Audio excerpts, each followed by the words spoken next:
Now, you may have noticed that sometimes sine, cosine, tangent, etc., could be positive or negative. Now, you can always find out the answers by doing the math too, but it's helpful to know in general where the patterns are.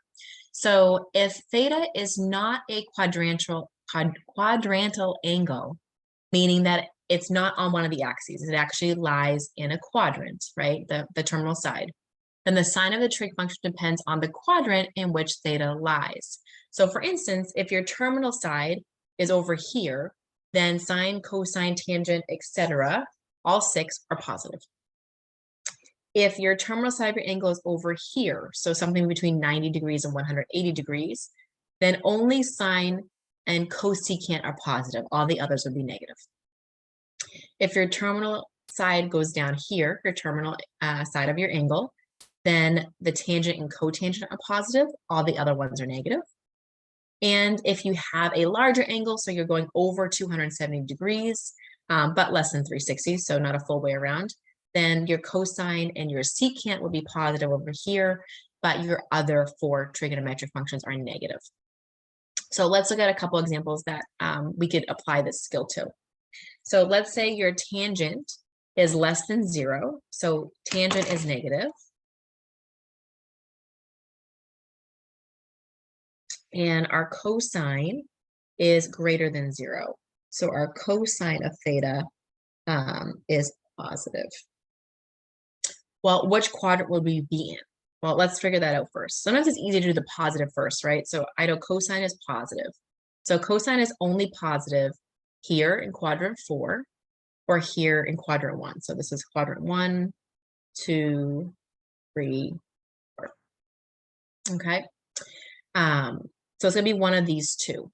Now, I also know that tangent is negative. So the only one that works is quadrant 4, right? Tangent would be negative and cosine is positive. So this must be quadrant 4.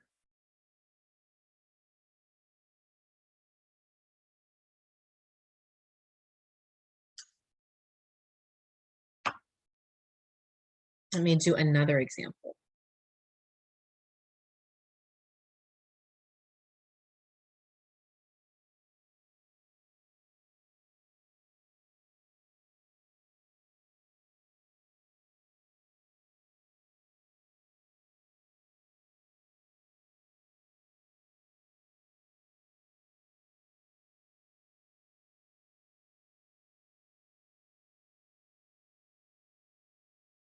Okay, so given that tangent theta is negative 2/3 and cosine theta is positive, find cosine theta and cosecant theta.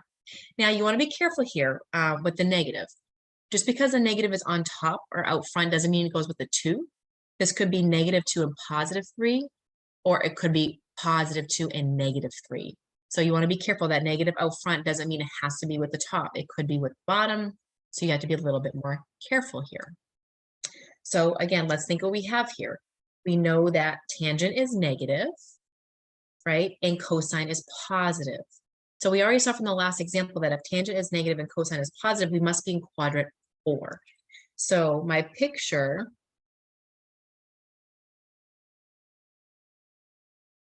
and it doesn't have to be exact, but I know it's somewhere in quadrant 4. So my angle, so I would start here, and then my angle is ending over here. So I'm going all the way around like this. So I'm in quadrant 4 here. So let's say my point is here. So, well, what makes sense, right? I have to have an X, I have to have a Y. So if I think about quadrant 4, my X's are positive and my Y's are negative, right? So that must mean that my X value is positive here and my Y value is negative. Now, the other thing I have to do is be careful. Let me think about my tangent equation. Let me go back to my notes, see if I can bring that up for you guys real quick. Right, so tangent is of the form y over x. So the two values I have here are the x and the y.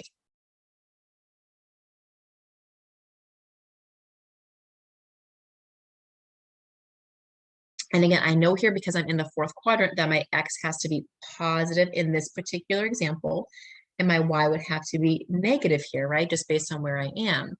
So this must mean that the 2 is the y, and that must be negative. and the x must be the positive one. So this point must be 3, -2. So little bit of a puzzle, right, to kind of figure this out. Now I haven't answered the question. I want to know what the cosine of theta is. So again, if you go back to your formulas there, we can find the cosine of theta. The formula was x over r. I know the x, but I don't know the r yet. So my r is the square root of x squared plus y squared. Well, x squared is going to be 9. Y squared is going to be 4. So this is going to be the square root of 13. So it's going to be 3 over root 13. Again, don't forget to rationalize that denominator. And I have my cosine. And then I also need cosecant theta. And again, you're going to go back to your formulas here if you need to and figure out cosecant theta. And that was r over y. My r is root 13. My y is -2. And again, you're basically done. Usually we just stick that negative out front. But we have our 2 answers. Okay, so a little bit of a puzzle here. It helps to figure out, excuse me, the quadrant first. And then again, use your formula. So you know, in this case, you have a y and an x, you don't have the r. So which one must be positive, which one must be negative in order to lie in the correct quadrant.